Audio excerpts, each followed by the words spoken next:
Hey, what's up guys, how you doing? Today I'm going to talk about Jails one more time.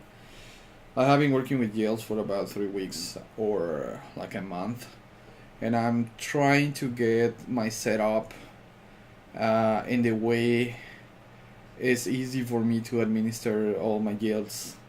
Um, the reason is that FreeNAS, obviously FreeNAS is an appliance. An appliance, or most of the software like PFSense or FreeBSD or whatever comes as an appliance based on a operating system like FreeBSD.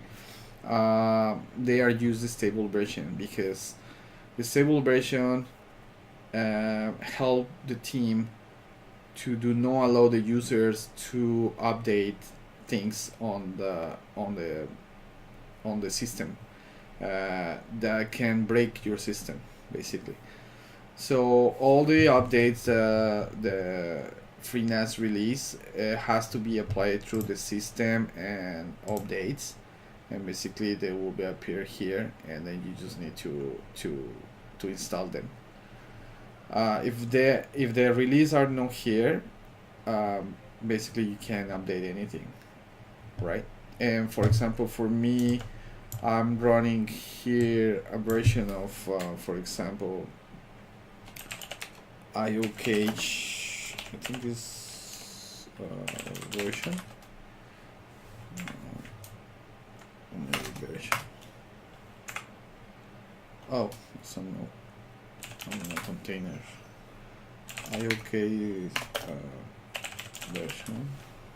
Like 1.7.4, while in the FreeNAS I'm running the IOCAGE version 0.9.8, and this is very simple because here I'm running the stable version, while in this FreeNAS, which is based on the release version, right? You can see that stable version, release version. You get access to the repositories that allow you to update your system. And the stable version, they will not allow you to do that. And this is, like I said, some of the guys that like develop software like FreeNAS or PFSense or TrueNAS, or they will release that kind of things on the stable version, so the user will not break the system by running commands like for example this command free I think it's FreeBSD update, yeah, fetch. So you run this command and it will pretty much pull all the updates for your system, and then after that you run FreeBSD install, and it will install all the updates, patches and everything. But if you, like I said, if you are running the stable, you won't be, this command not even exists on the stable. So because FreeBSD is based on the stable version, that means your jails also run in the stable version. So if you want to get a patch like it's going to secure, or I don't know, OpenSSL or something like that, it will be very difficult for you to get it unless you download the port and then you start compiling it. And but it's not as simple as just run a command like in Linux, jump update or whatever in Linux is in order to update your system. So it's very hard to understand that situation. Like I said, for example, on the other jails, like they run like as a plugins. FreeNAS release update like this, right? So, like for example, Subsonic, I can just click here and that will update my plugin, and also they will update my MBI, which is version 3.2.1.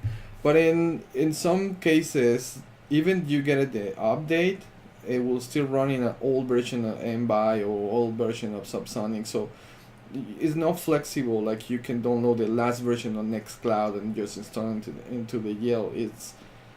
you don't have flexibility because it just depends of what FreeNAS release on these things. So what I want something more like I'm getting a FreeBSD and I install everything myself and I administer everything myself. And obviously you have some kind of downsides because sometimes you can probably get the last version of Nextcloud that has bugs where you keep versions like MBI or Subsonic that is being tested for a while and then it's more stable. But sometimes you want to get the last feature in Nextcloud is not going to be available in FreeNAS because the team takes time to release that kind of version. So it's basically it's up to you what do you want to get from your Yales. For me, I always like to get not the latest one, but at least try to get as close as possible to the latest version of any software that I'm running on this one. And not also for the software, also for the security patches. That's very important.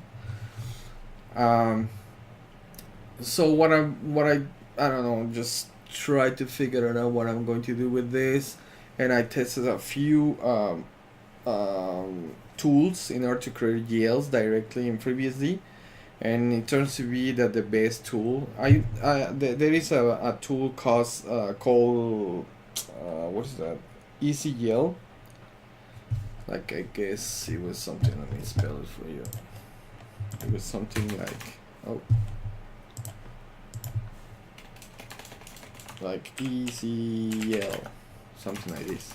That tool it's in order to create Yales, but it turned to be that the one it's actually useful for me, it was someone that is called IOCAGE, and then that's the one I'm using now in order to create my Yales and administer everything. So let me explain you once you understood these problems with FreeNAS. So before I actually move it, I created a VM with FreeBSD, and this VM is basically this one, and as I said before, it's running FreeBSD 11 release. I'm just gonna put aside ISSH, so this screen is exactly the same.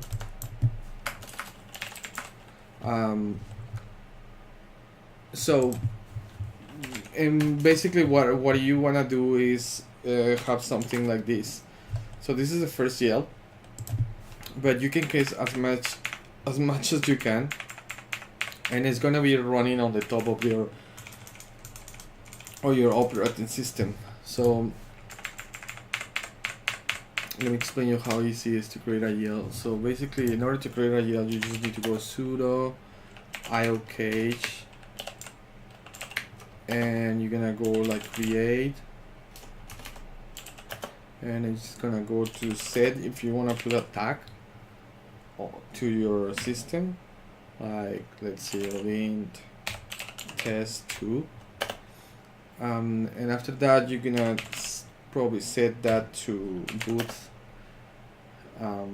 If you I don't know, if you reboot the system and then you just the host, and when you reboot, all your Yales also reboot, and maybe you want to provide an IP to that thing, which is ABDR, and then you provide in which interface is gonna run and what is the IP. In this case, I'm gonna give them the 172 and the net mask, and I guess that's it pretty much.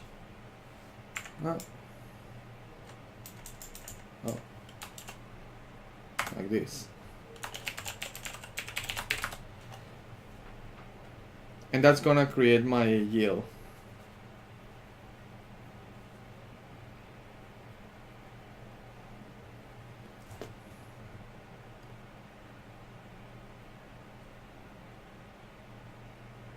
Sometimes it takes time because it had to take the template and start running everything, but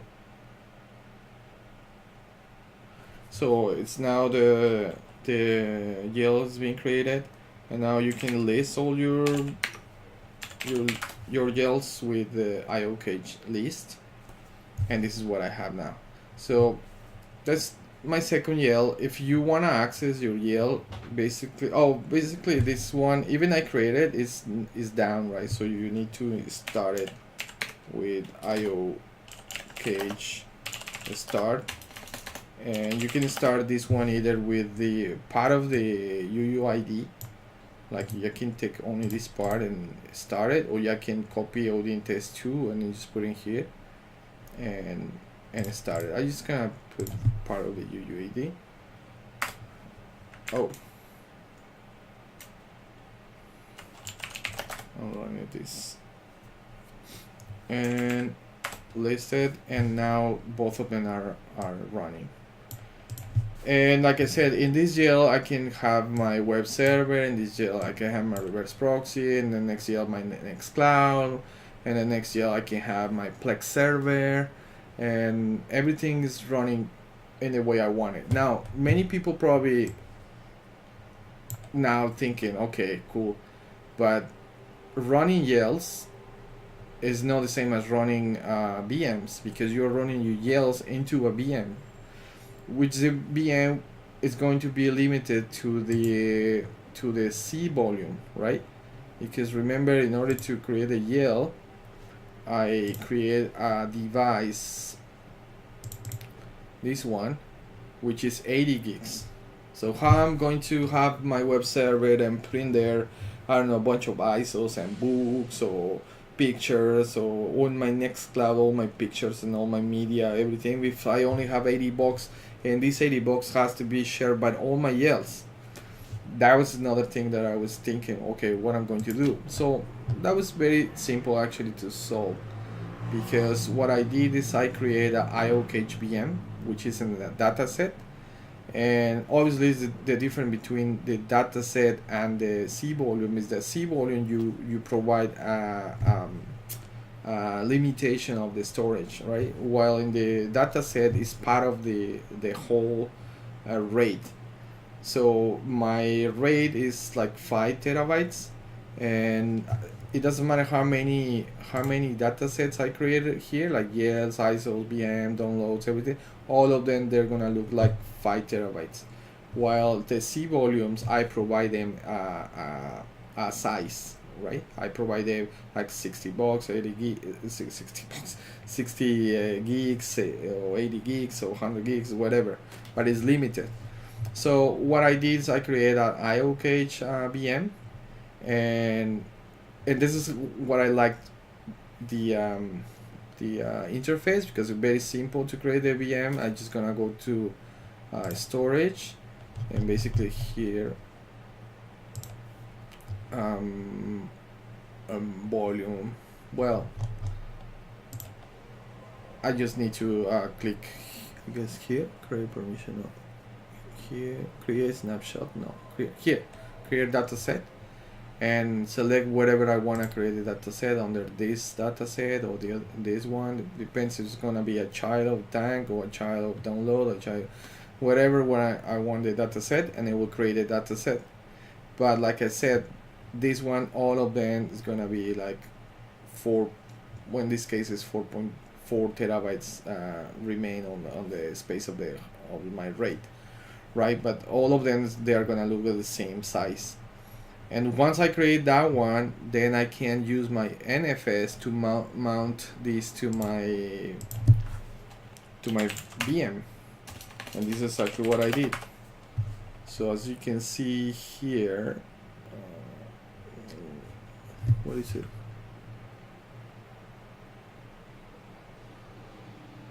I don't see my mount.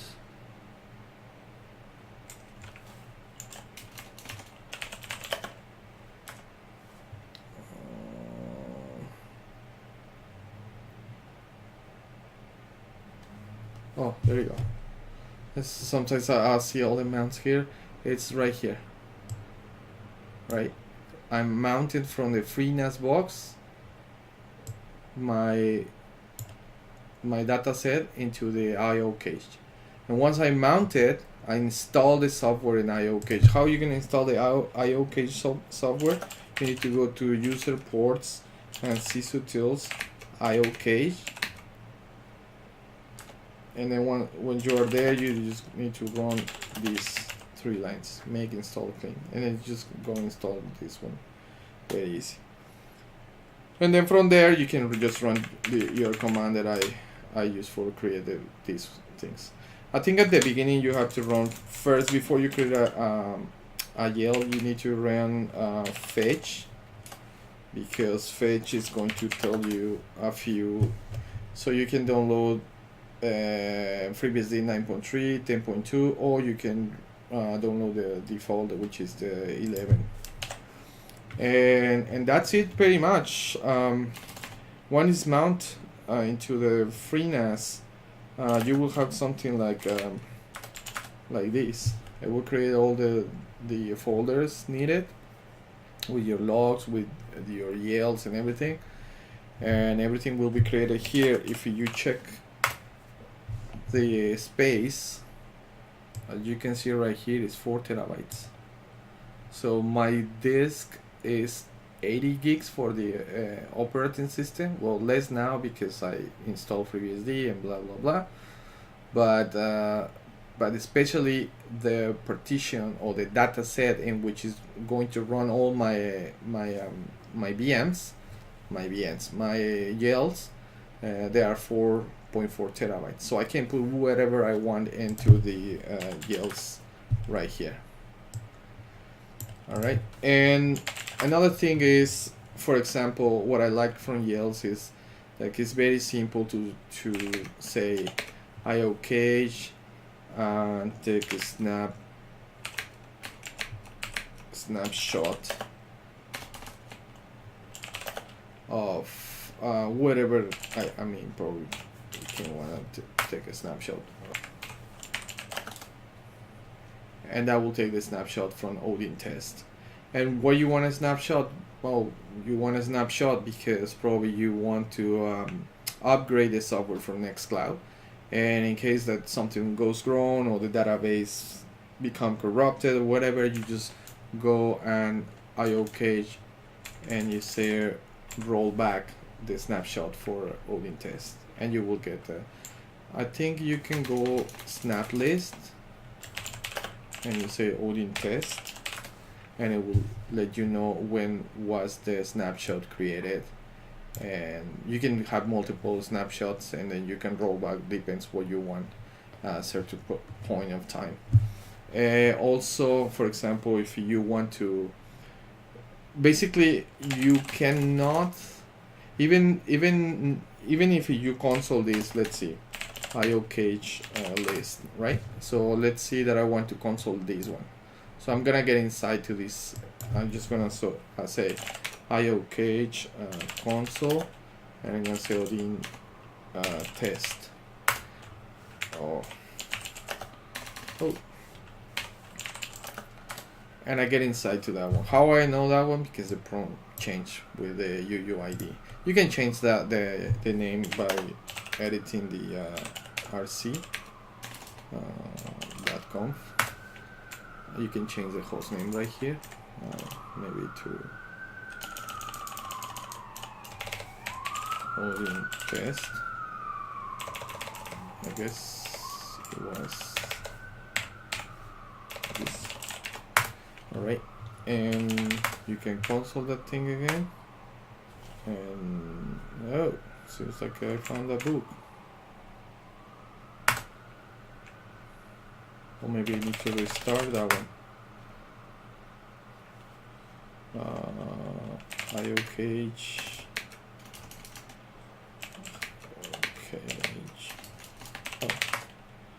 IOCAGE. Restart Odin test.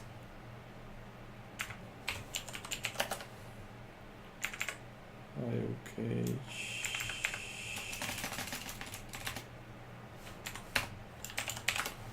List. It's not taking the tag actually. Let's see, IOCAGE console Odin test. Good credentials. Yeah, it's not taking the task, the tag. That's weird. Or maybe I'm doing something wrong. But anyway, I'm pretty sure because I did it before, like 2 to 3 days ago. I changed that thing. I'm not sure exactly if I only changed that. Maybe I need to also change the host name. Anyway, I'm not gonna spend time on this one because that was irrelevant for what I'm trying to teach you. So the thing is, you console that thing, and then also you obviously, if you check the IP, this is the IP that you're running. So it's basically the IPs that you have right here. You can ping that things from outside and just goes directly, like it's totally another machine. And what you can do, actually I forgot what I was trying to say. I explained the rollback and the snapshot. Oh yeah, I was trying to say, like, if you go to Odin test, for example, and and obviously those the jails are based on the 11 release, and I just explained you can go and say FreeBSD update and fetch that things, and that will take a little bit time to download the updates. But believe me, if you're running this table, this is not gonna work. Like I try on my FreeNAS box, and it's not working. So it's preparing to download everything, and you will see that everything is here, all the releases. But if you go like FreeBSD update and you say install, that's gonna tell you that the security level is not allowing you to do this kind of things. And the reason is because actually you have a way to update your FreeNAS. So let's again list these things, and you say update, and you're just gonna go for whatever you want to update. Like you can say Odin test, and again, and it's just gonna go perform exactly the same thing, but using the permissions from the jail. And that's pretty cool because at least you know that it's going to update your jail, and you cannot do the same thing on the FreeNAS, at least for what I know. And look at this. If they say don't forget to remove the snapshot, because not only update your Yale, they also create a snapshot. And remember, we already created one snapshot. So let's see, IOCAGE snap list Odin test. Damn it! And you will see now I have 2 snapshots of this, and you can remove those snapshots anyway. And that's it. That's pretty simple. There is a lot of documentation. I'm still learning about this, as you can see, but this is, for example, a way to put IPs directly to one of my interfaces, which is cool because I have another interface that has 2 ports, 2 gigabit ports, and I was planning just to put one more interface and assign that to the VM, and just put all the things, so the traffic that is going to, for example, to the other jails, the plugins, that will not be affecting, for example, my reverse proxy. So something is the traffic is going to go to different ports in different network cards, which is good. Also, there is another way, but it's not stable. I read the documentation that you create like a virtual bridge between, and this is also, it's more secure because basically you are not attaching the IP directly to the interface. You are attaching something that is virtual, and even if someone get access to that one, that will be extremely difficult to get access to the host and break all your YELs. But in any case, this has been running for a while in FreeBSD, this method, attaching the IPs directly to an interface, and it's been working fine for many years. And this is a way I'm going to to run my Jails. And as I said, I'm not gonna have any problems related to space because I attached 4 terabytes, well, 4.4 terabytes. I can put everything I want, and I can run all the versions, the latest version of the software if I want Nextcloud, if I want Plex, if I want Subsonic, pretty much everything I want, and that will be pretty good and solve my problem. So I hope you guys found this video informative, and if it's not, please let me know in the description of the video if you have a better idea to how to work with this. Yeah, maybe I can implement that thing too, because this is so far the best way I found it to have a very clean way to run Jails. Alright, thank you very much guys, see you next video, bye bye.